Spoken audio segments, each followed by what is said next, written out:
Pemerintah dimandatkan untuk melakukan pembinaan terhadap organisasi kepemudaan. Untuk itu, dukungan moral dan materi dari pemerintah sangat dibutuhkan agar organisasi kepemudaan tidak menjadi generasi peminta-minta. Ketua KNPI Provinsi Bali Nyoman Gede Antaguna mengatakan lemahnya perhatian pemerintah kepada Komite Nasional Pemuda Indonesia Provinsi Bali menjadi salah satu contoh buruknya perhatian pemerintah kepada organisasi kepemudaan.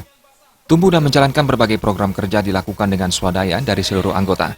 Nyoman Gede Antaguna menegaskan, KNPI Provinsi Bali tidak ingin melakukan berbagai kegiatan atas pembiayaan dengan menyodorkan berbagai proposal ke masyarakat.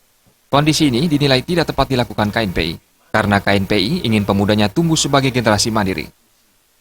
Tentu ini menimbulkan kekhawatiran, ya benar, organisasi ini menjadi tidak menarik lagi ketika kita tidak bisa mendapat perhatian oleh pemerintah. Ya. Kalaupun kemudian jalan, apakah ini akan memunculkan pertanyaan, ini menjadi generasi peminta-minta nantinya, ya.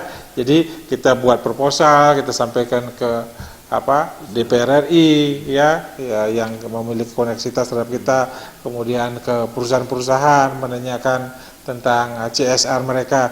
Nah, 1-2 kali it's okay lah ya, tapi kalau ini terus-terusan dan saya warisin kepada generasi penerusnya, ya ini akan semakin memantapkan bahwa pemuda ini menjadi generasi peminta-minta yang tidak sanggup mandiri dan benar-benar jauh dari orang tuanya.